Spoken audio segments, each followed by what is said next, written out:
Uterine fibroids are benign tumors of the uterus.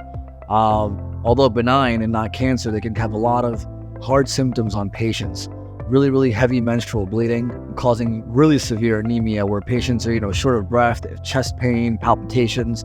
Some patients even come to the emergency room to get transfusions, blood transfusions, because their blood levels drop so low. Uterine fibroids can actually cause patients to have very difficult times and have a lot of effect on their symptoms and really cause severe morbidity for these patients. So uterine fibroid embolization is a minimally invasive alternative to the surgical counterparts to treat the uterine fibroids. What we do is we take through a tiny little pinhole in the wrist of the groin, we put a catheter into the arteries that go into the body, all the way into the pelvis, into the arteries that supply the uterus and the uterine fibroids. We inject dye into these arteries to give us sort of a GPS map to the uterus and uterine fibroids, and we inject tiny little beads into the uterine fibroids that starve the fibroid of blood and nutrients and cause them to shrink over time.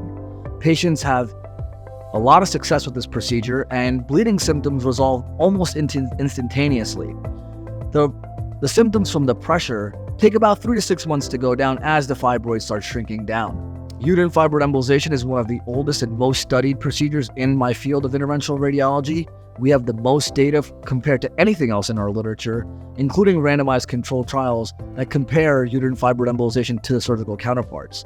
Uterine fibroid embolization has been demonstrated to be safe, efficacious, and has good 10-year outcomes following the procedure, similar to the surgical counterparts.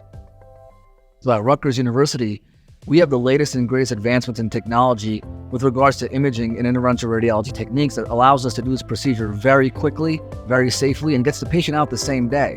In fact, this whole procedure can be done through a little hole in the wrist. The transradial access is something me and my partners have adopted that allows patients to get up and go to the bathroom after the procedure and really recover a lot quicker.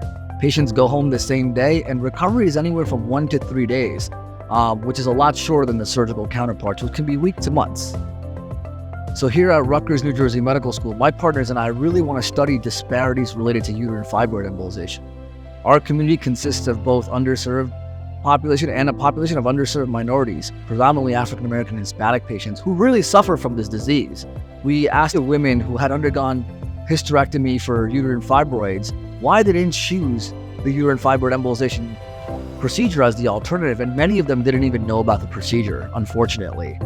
Furthermore, the referrals we did get, we were able to identify that we were only being referred patients that were underinsured, either charity care or Medicaid or no insurance at all. So unfortunately in our community, patients do not have the access to this minimally invasive procedure, and it shows a greater picture of access to healthcare. So our group here at Rutgers, New Jersey Medical School is partnering with University Hospital and many groups such as the Radiology Health Equity Coalition to try and solve this problem.